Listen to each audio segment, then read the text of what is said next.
I'm a little rusty on it. I'll hum it for you.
Alrighty.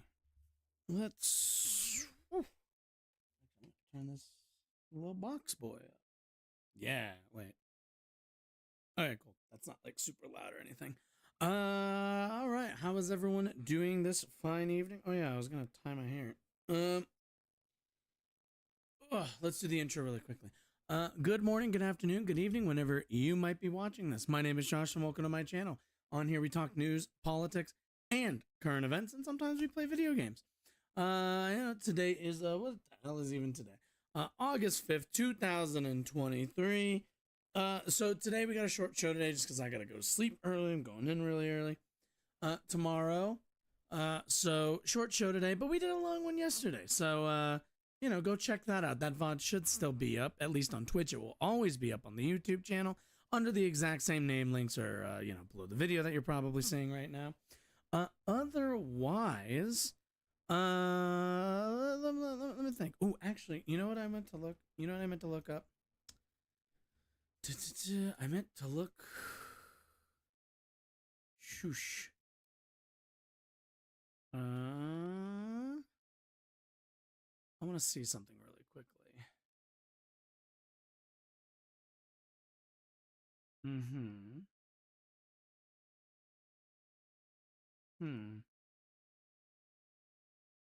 Anyway, okay, cool. I was just wondering. I was looking for something. Making sure I had the link open and everything. Anyway, what did I have for today?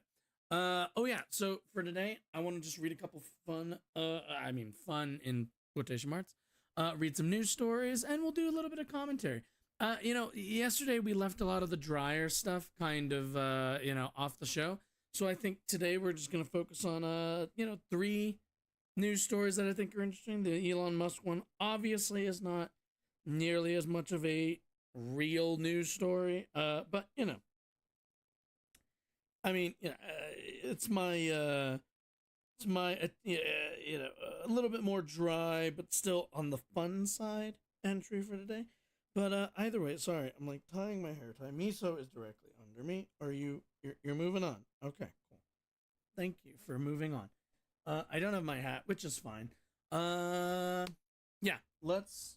Goodness, so much stuff. Let's get into it, shall we? Okay, so you've probably heard of gerrymandering before. Gerrymandering is pretty much the process of drawing up your congressional lines, your district lines, whatever. Your congressional, your district lines, to pretty much box in and guarantee wins by you or your party. Generally, when you look at, let's see if I can find a,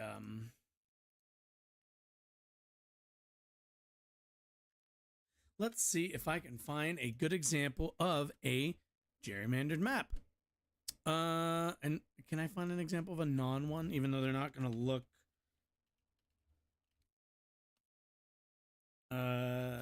Let's see. I don't know if this is like, let's see.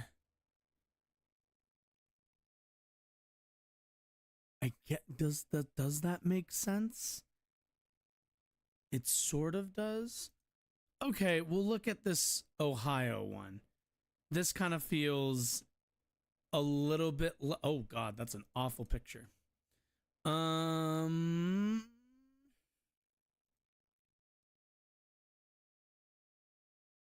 All right. Let's see. I just want to find like a good visual. Oh, what is this?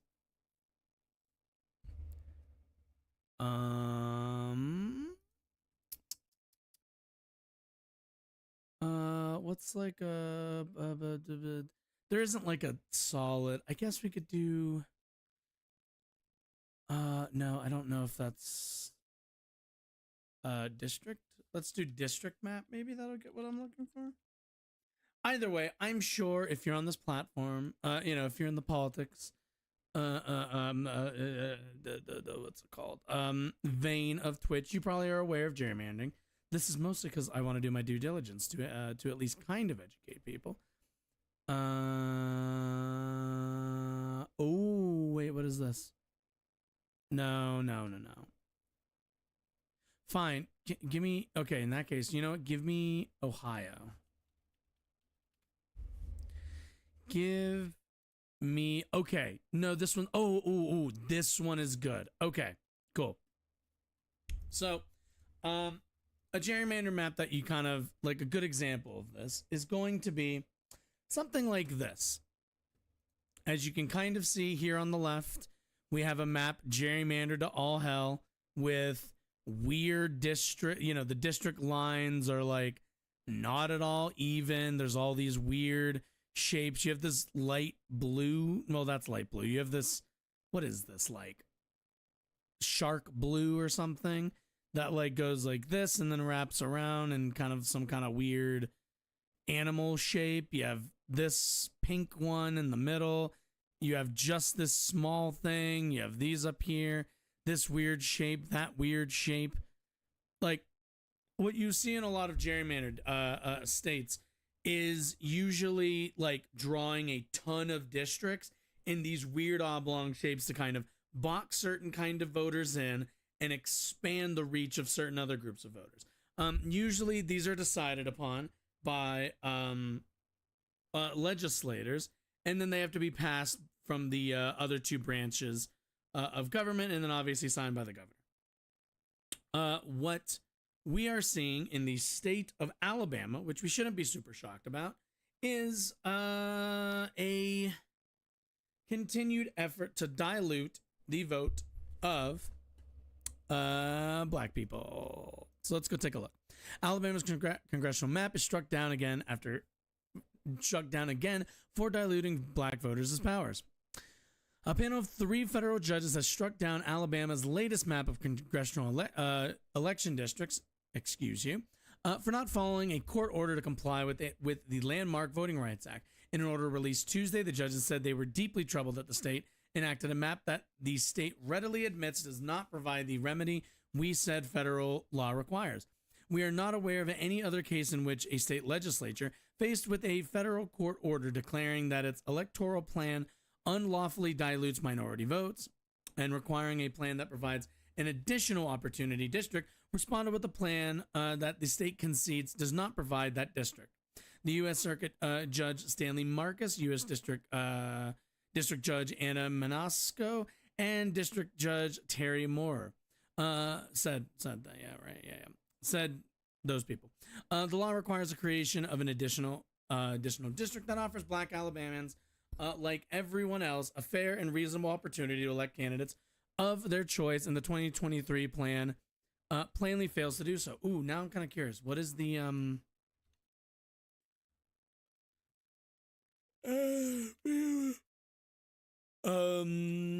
sure, 2023. Let's see. Can we actually see what? Okay, here's the Alabama map, Supreme Court Voting Rights Act. Plaintiffs want adopted. I can't. Alabama federal court strikes down congressional. Well, which one is which? God damn it. Okay, I guess I gotta go. But which? Okay. Interactive Alabama my district. We were deeply troubled. I know this, but which one is which? I would presume. Well, let's see if we can find something that's a little bit more. Now, what is this? Is this the one? Plaintiff's remedial map. District 1, 2, 1, 2, 3, 4, 5, 6, 7. So this would be like, I guess, the good map. Ruling could reshape U.S. House maps in other states. Lawmakers propose new black. Oh, is this a new congressional map passed? 50 to 100% of voting age population is black. Black voters can elect candidate of their choice. Black voters cannot elect a candidate of their choice. Can I get the old, whatever the. First of all, I gave you a warning about being in here at the start, and you disregarded my warning, and now your big chunky ass wants out. That's what I'm to understand? I should make you stay in here, and listen to the news.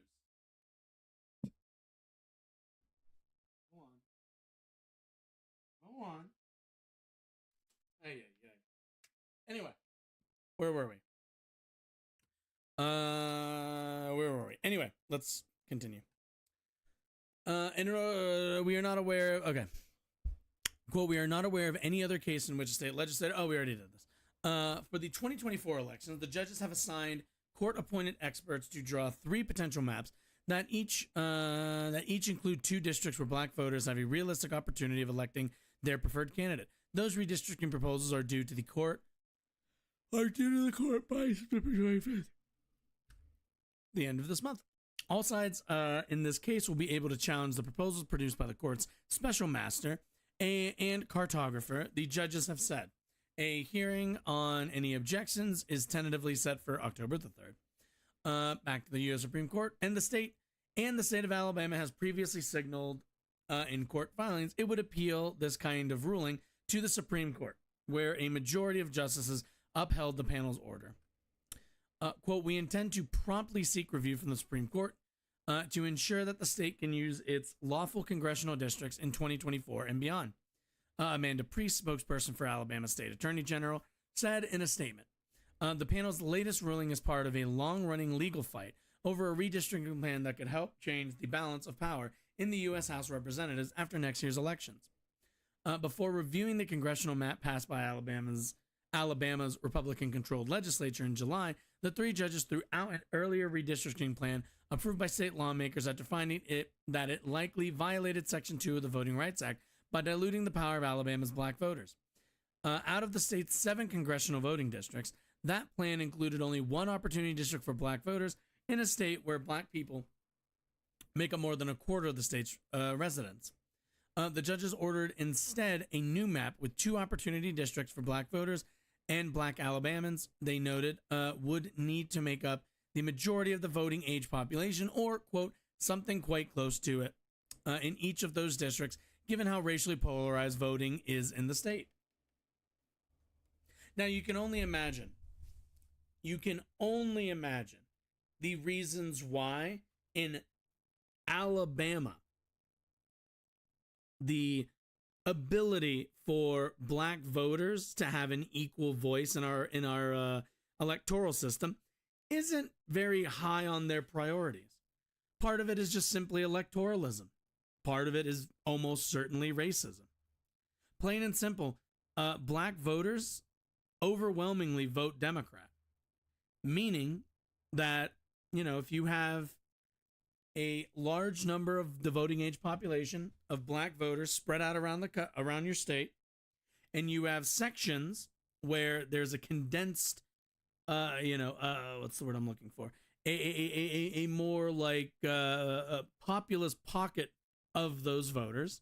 What you would then do is take that district and split it off into other smaller districts. Try to mix them in and make them mix in with more red-leaning districts, thereby making sure that even though everybody's going to cast their vote, at the end of the day, you've got a lot more red districts mixed in with blue ones, and that way you don't have to worry about you can guarantee, they might win, they might edge out this or that district, but overall I'm going to have a lot more districts that go red than that go blue because we've condensed them all down, or we've packed everybody.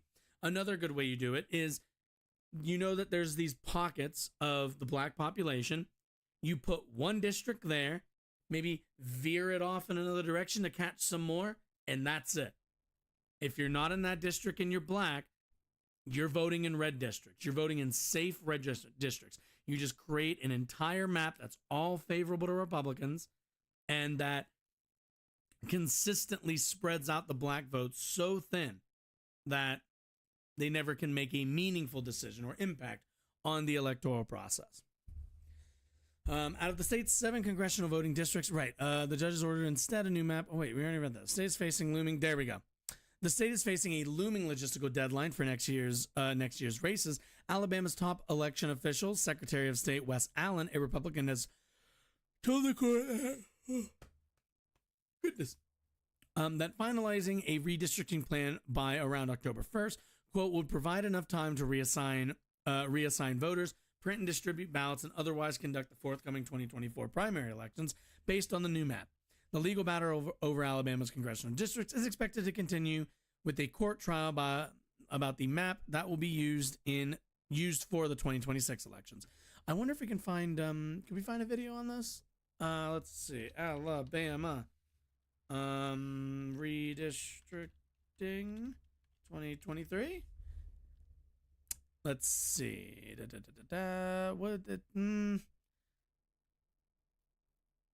Let's do this one. The Supreme Court Thursday issued an unexpected decision in a crucial voting rights case that could have larger implications for future U.S. elections.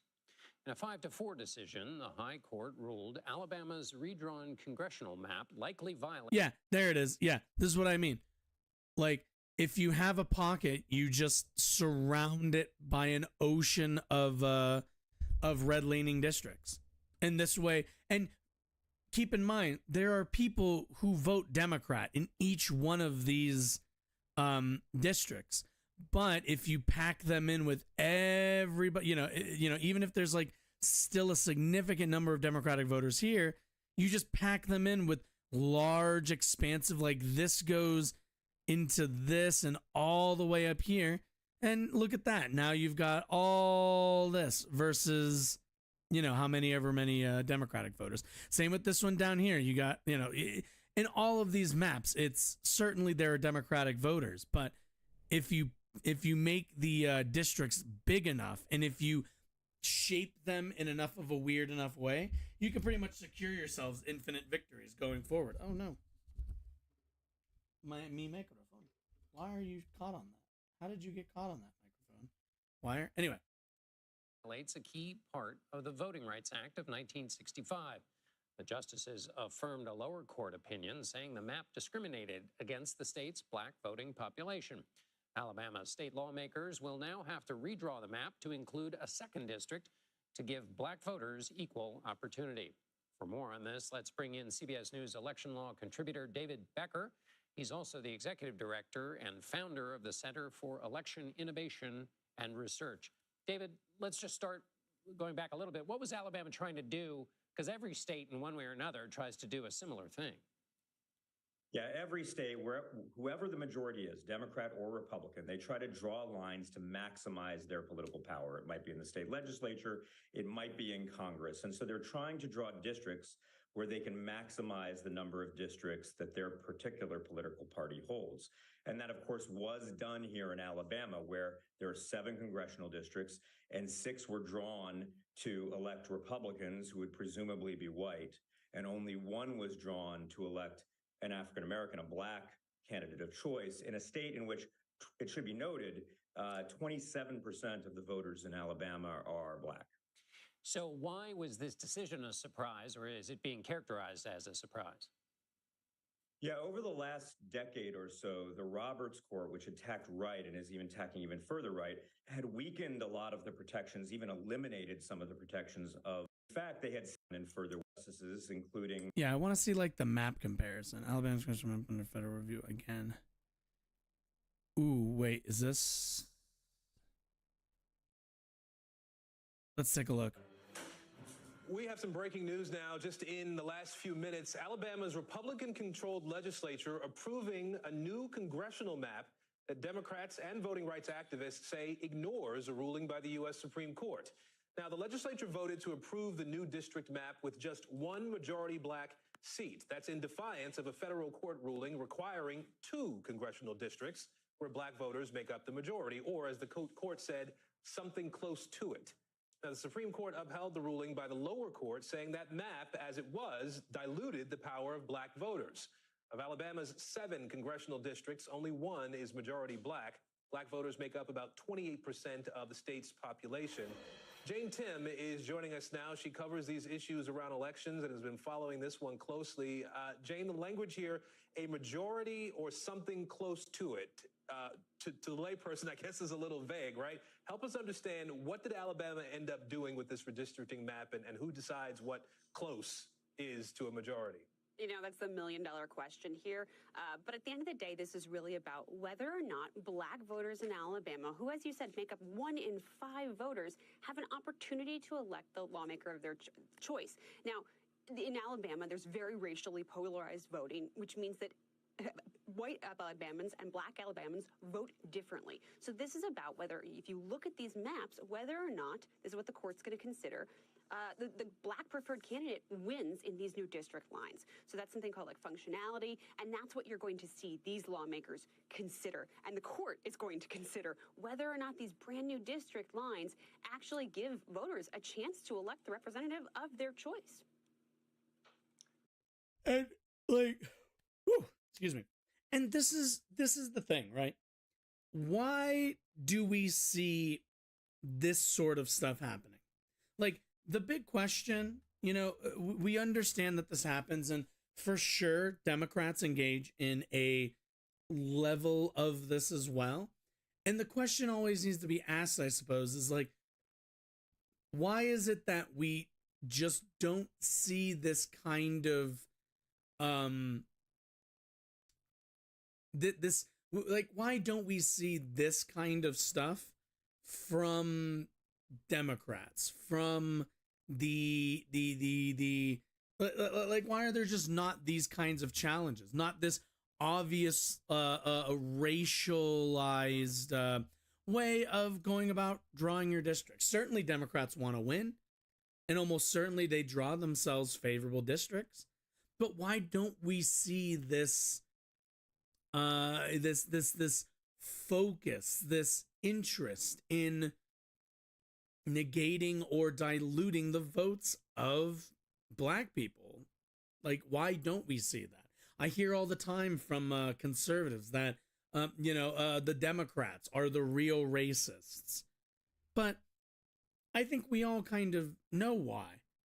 The Republican Party is one of conservative politics. The Republican Party is the party of the Confederacy. They are, at the end of the day, the party whose members, voters, and donors have sympathies towards Confederate ideology and the heritage of the Confederacy. Fast forward fast forward about 100 years, and you can see the lingering effects of the Southern strategy on the Republican Party's inner workings throughout the 70s and 80s, since Nixon, pretty much. So we kind of know why Republicans only pull in, what was the last number? Percent Republican. Let's see. Republican candidates were backed by 14% of black voters, compared with 8% in the last midterm elections 4 years ago. So we're looking at less than a quarter of black voters vote Republican. And the reason for that is not just because as a party they generally take rather racist positions, positions that would almost certainly harm black people and black voters. We also see a just kind of disinterest in speaking to black issues. There's a reason why you see, I just saw a new one today. There's a reason why you see a lot of these black conservative content creators kind of just do the same thing and pretty much just sound like Candace Owens, but like, with a new, with a different inflection maybe. And it's because the Republican Party isn't interested in positive black politics. The Republican Party is, as much as they're interested, which isn't much, in black issues, they're only interested in framing them in a contrarian position or contrarian stance to democratic to democratic policy. And by that, like, if that was a bit too wordy for you, the basic thing I'm saying is Republicans don't really care about black issues. They just care about black people not voting for Democrats. They don't talk about what would improve the lives of black people because they don't really think that that's anybody else's problem but black people. Their answer to everything is bootstraps, is individual what's the word I'm looking for? Is, individual responsibility. That's what their solution is. If you're black in America, your options are Democrats who don't do enough. And, we here on this program rail at Democrats for not doing enough. But your other option is Republicans who just think, go fuck yourself. You live in the hood because you deserve it, because you didn't work hard enough. It's not because hundreds of years of slavery kept you and your family out of the political and economic system that everybody else played in. It's not that Jim Crow in the South, something that was only really defeated in the 1960s, less than 100 years ago. It's not that Jim Crow held back black people from being equal members of society, equal participants. It's not that redlining for decades after during Reconstruction didn't keep black people out of certain neighborhoods and kept them in underinvested ones. It's not that the drug war for the last, 50 years or so? Yeah, probably about last 50 years of the drug war has essentially targeted the African American community in America and criminalized their behavior at a greater extent than they would white people committing the same crimes. People always point to this. There was a reason why powder cocaine and crack cocaine carried different consequences. It was because if you were sniffing powder cocaine, you were on Wall Street. But if you, if you're doing crack cocaine, now that's the black version. And this is all Republicans have for people. This is all Republicans have for black people. And it's why when you hear them talk about black voters, they don't talk about reaching a majority, garnering a majority of support. They are more interested in just hearing people not vote for Democrats. They understand that the best thing that they can hope for is to shave off a couple percentage points from Democratic black voters. But that's really it. At most, it's an electoral strategy. No different than the one that we're seeing right now. The only difference is I think this one is just a little bit more openly racist. And, I just, we need to be clear-eyed about this, I think, in that the Republican Party as an institution is racist. They are capitalists. They are they're not for the little guy. Their voters might be made up of middle your middle class what's the word? Your middle class maybe lower to middle class like white folk and the poor, but even that hasn't really been that strong for them. Keep in mind, only really with Trump have we seen this resurgence in the normal working man. I also noticed how far off. There we go. I was wondering why I was so far to the left. But we only see this. We've only really seen this. This populist rise in the Republican Party since Trump in the last 7 to 8 years. Hasn't really been something that the party's been driving towards. They've been pretty happy. There's a reason why the only thing that got done by Republicans in when would have that been? 2016, 2017? There's a reason why that's the only thing they got done was tax cuts. Tax cuts, by the way, that didn't go to you. Tax cuts that didn't go to me. So, I oppose a lot of their economics, but I think this is something that they've always been rather interested in. This supremacy over black voters. But anyway, speaking of what am I thinking? So if you're aware of the VA or Veterans Affairs is the publicly funded healthcare system that we give to our veterans after they've come back from war zones. This is a system very similar to Medicare, but in a way is separate just because it's geared more towards veterans' healthcare and their much more specific and unique needs.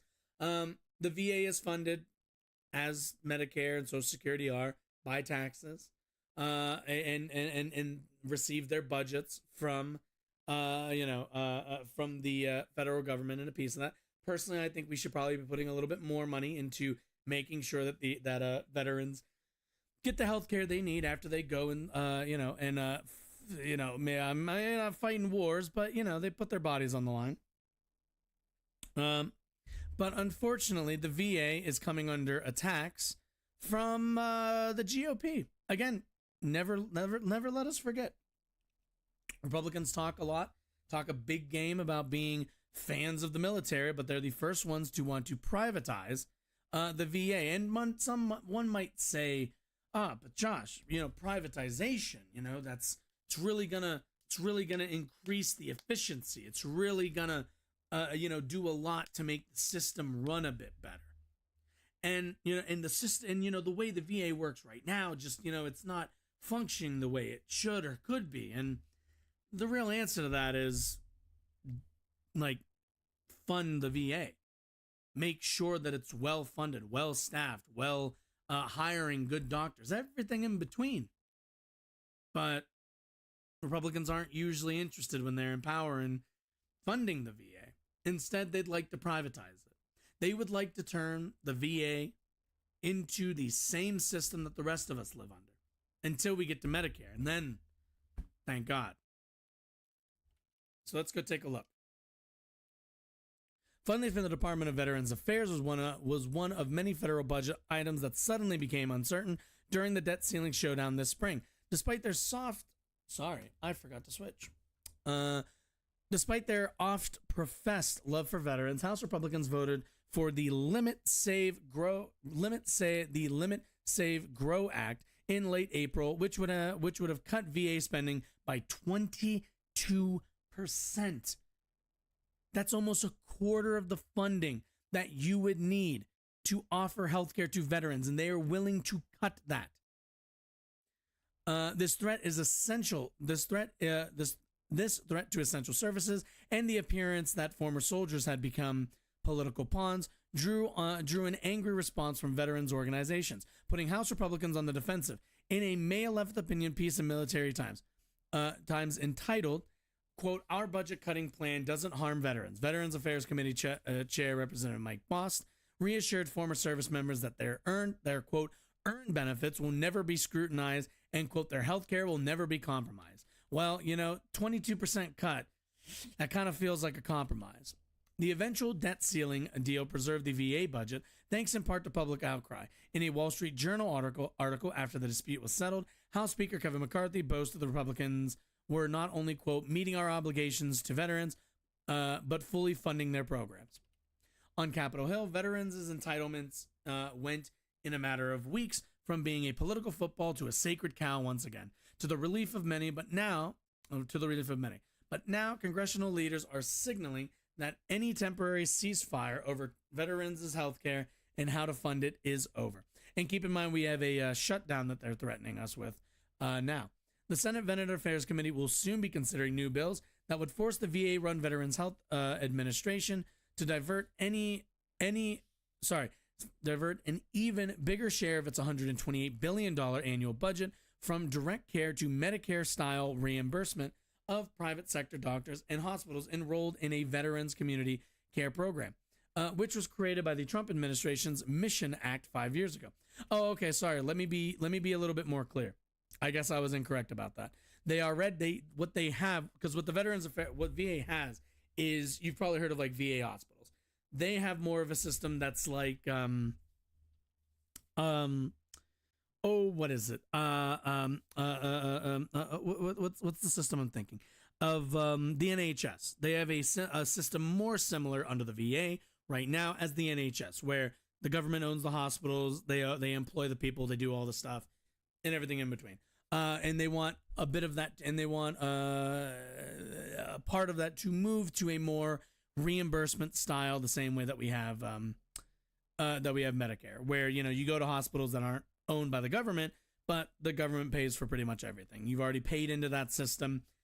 You're now receiving your benefits aren't you're getting all of the actual care from private institutions that are being reimbursed by your tax dollars, basically.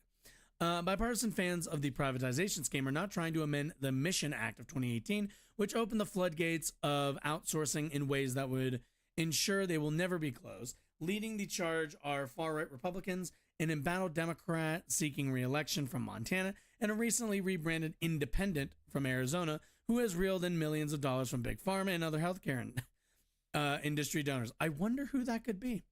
A system worth saving. A system worth saving. The VA's Undersecretary for Health, Dr. Sharif El-Nahal, recently urged 9 million VA patients to stick with their primary healthcare system because, quote, study after study shows the quality and patient safety is at least as good, if not better, than our private sector counterparts.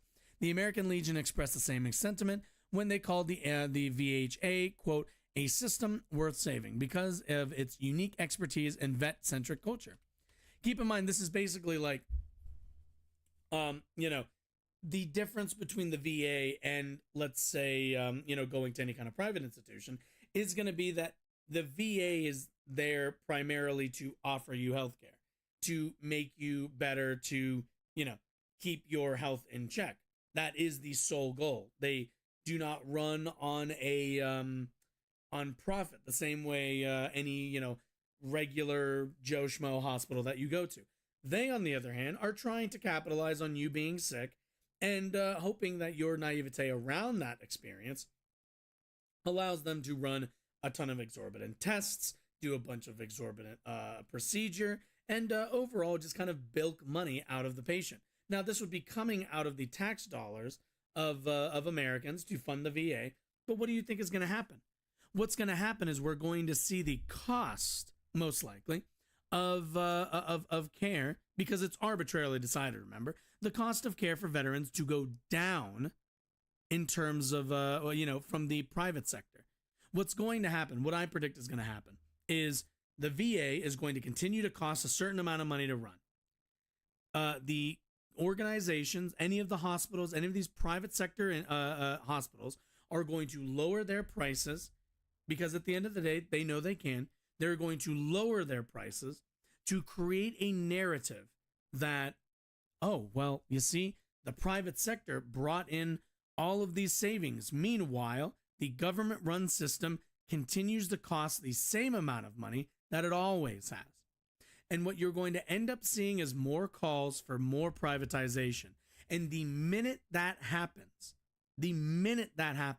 you will see the Walmartification of VA hospitals. VA hospitals are going to go from publicly funded and government-run health facilities for the betterment of veterans to, well, now that the private sector has taken on all of veterans' health care, when we were just doing a bit, we could write that off. We could do discounts, but now we're taking on all veterans. We need more research. We need more money. We need more money for procedures. And now suddenly you're going to see, slowly but surely, prices go up and up and up and up until more of taxpayers' money is going towards lining the pockets of hospital corpos.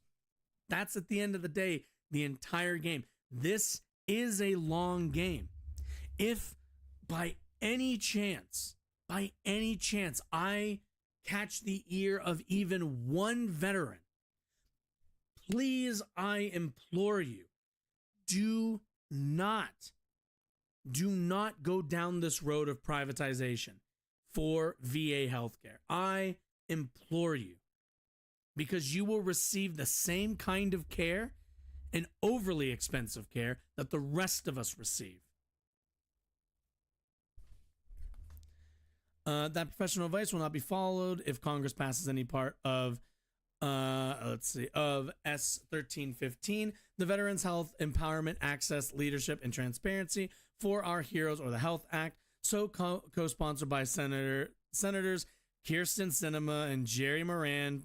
A companion bill in the House is sponsored by Marionette Miller Meeks and John Tester, who chairs the Senate Veterans Affairs Committee, has yet to be named or numbered bill that reports indicate would similarly enrich 1.2 million federal contractors while not doing much to improve their own service delivery as unnecessary competitors with almost 1,300 VHA facilities around the country.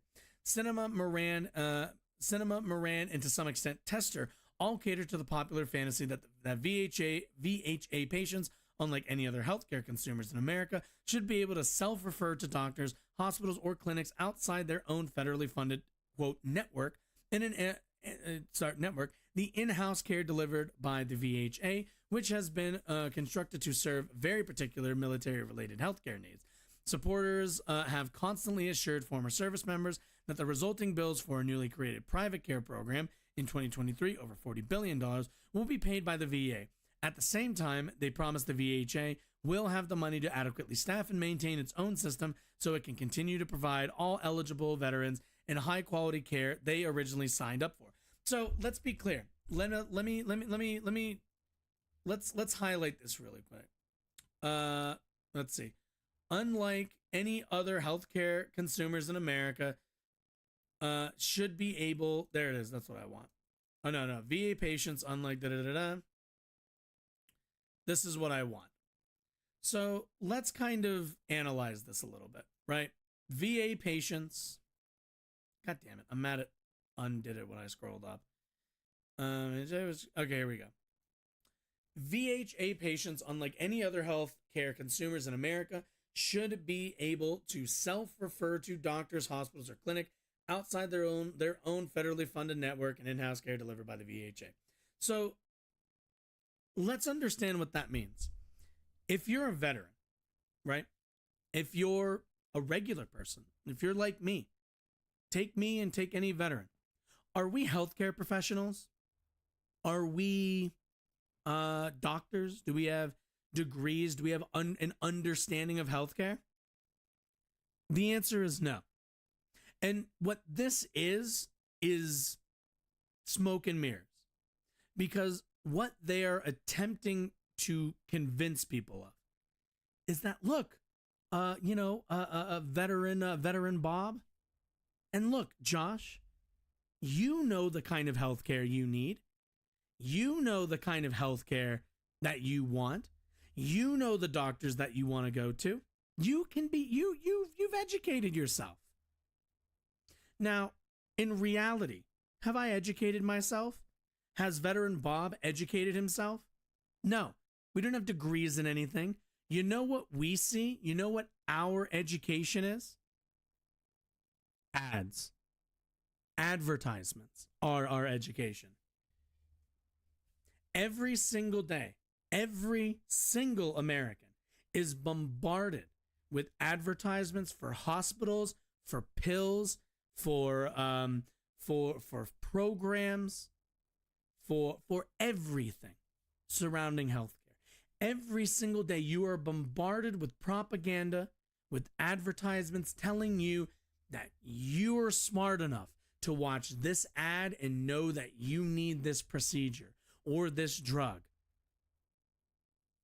And what they are doing is trying to empower you to make the wrong decision, because they know that as an American, as a regular person with a normal job probably, and if you're a veteran, you also have a normal job, you don't have time to do the research.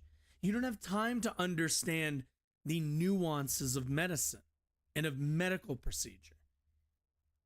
As a veteran and as consumers of healthcare, we trust the doctors that we see, and we trust the doctors that we know have gone through the incredibly lengthy process to be those doctors. And what these senators would like to do is like to take that trust and shift it from the doctors you might know to the ad that you're going to get.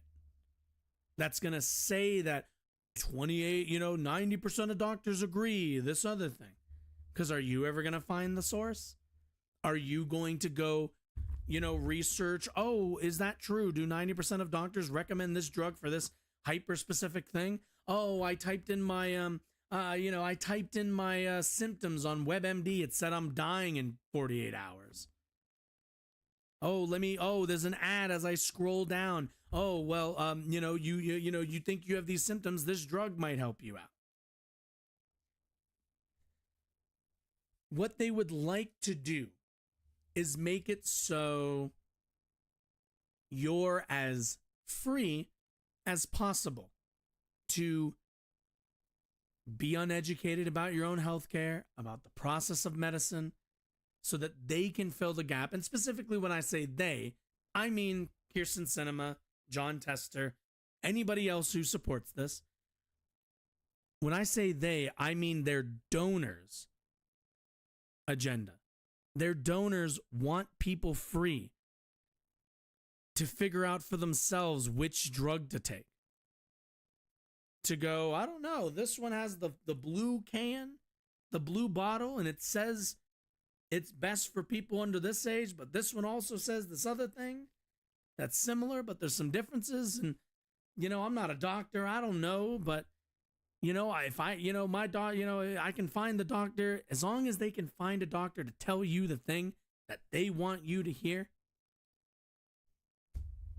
Who are you going to trust? Your own medical diagnosis, or a doctor who's been paid to say, nope, this drug is the one, we find that this drug helps most people. Go watch TV for a bit. Go see one of those drug ads where there's like a million side effects. They want people to have no grounding, no ability to actually, to have to be confronted with, you have this drug and of like a million side effects. And then you have this drug with a million side effects.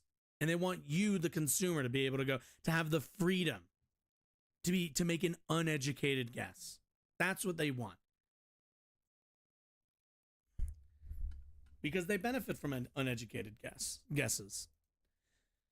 Paying simultaneously for in and out of system care is not a business model any reputable healthcare economist would ever endorse, not to mention any multi-state healthcare system seeking to avoid bankruptcy. At Kaiser Permanente, for example, bean counters would quickly point out that steering Kaiser's slightly larger patient population with no threat of financial penalties to competitors in 8 states in the District of Columbia would soon lead to in-house service cuts, staff layouts, and widespread facility closings.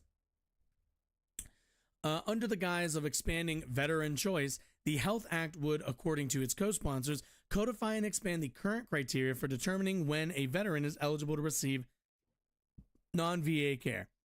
Where did those criteria come from? The Trump administration.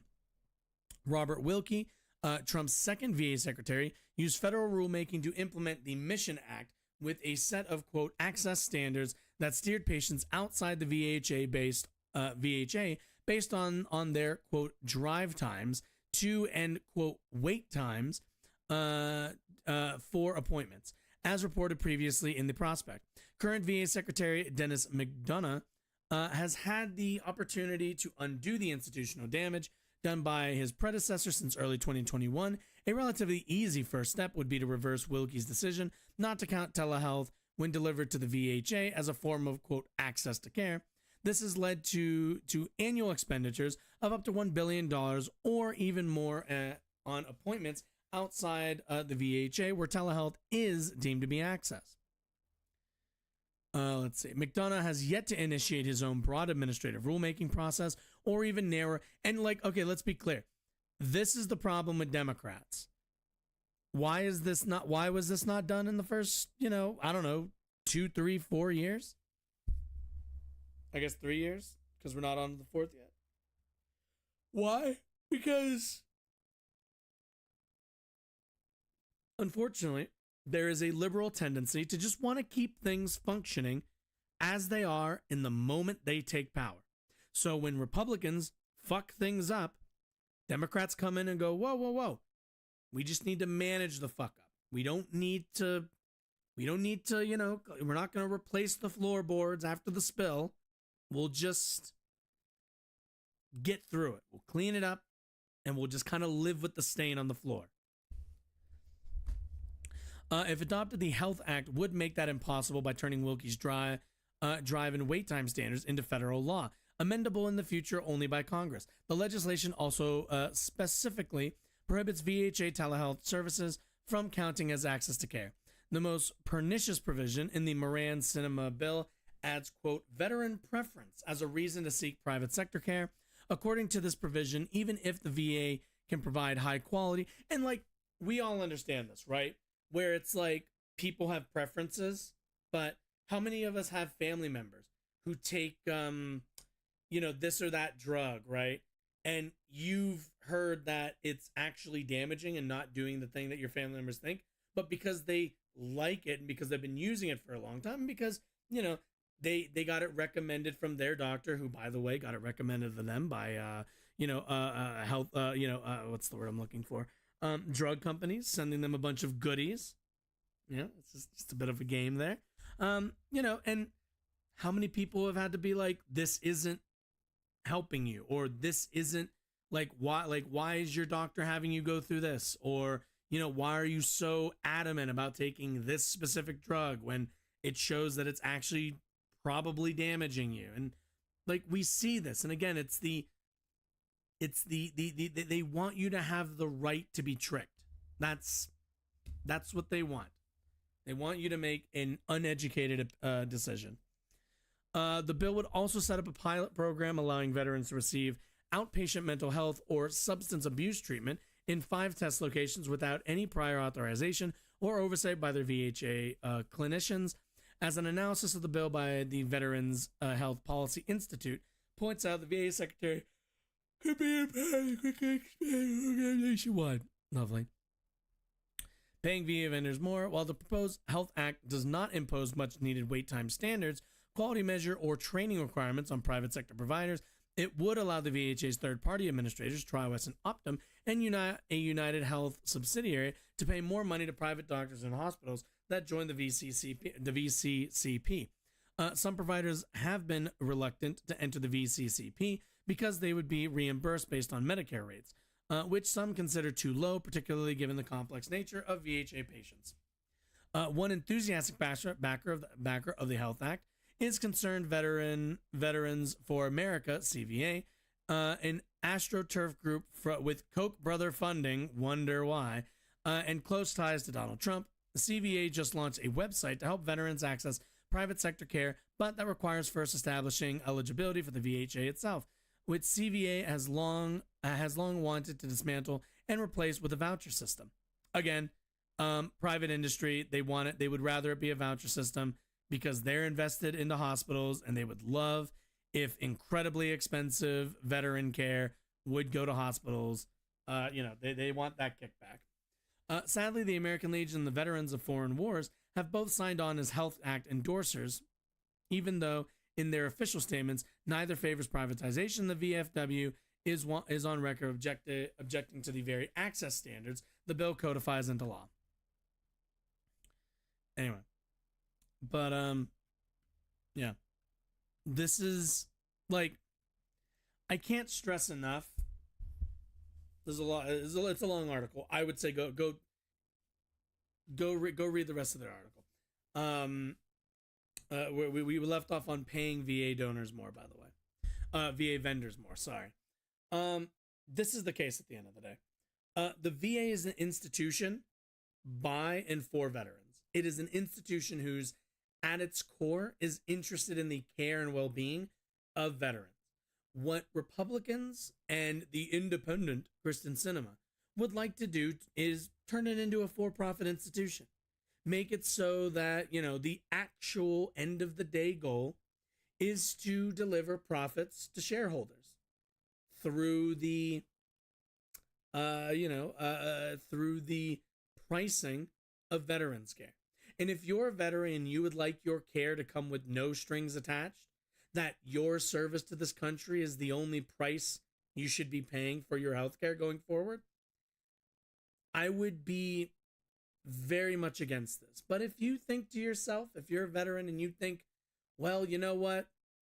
It's just, I would feel better if somebody was making money off of me being sick and recovering from being a veteran, then by all means join that system.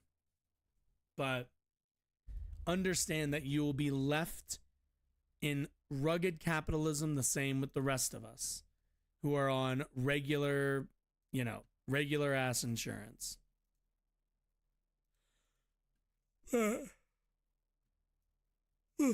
Excuse me. Sorry guys. Yeah. Anyway, so actually that's actually going to do it. I thought we'd get to the third one, but we can do Elon on Thursday.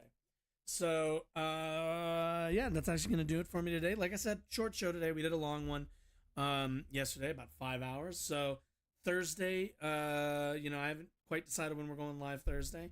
But either way, for now, I thank anybody for watching. I know, very dry today, but I never like doing the shows that are all fun half, like 100% fun half, just because I always feel like, we didn't get any like real, meat on the bone. It was a lot of fat and a lot of fun, which never not a bad thing, but point being, either way, I'll see everybody Thursday.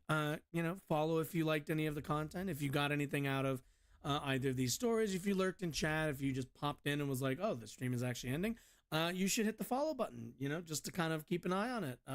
We do this 3 times a week. But either way, everyone have a lovely evening. I'll see you on Thursday.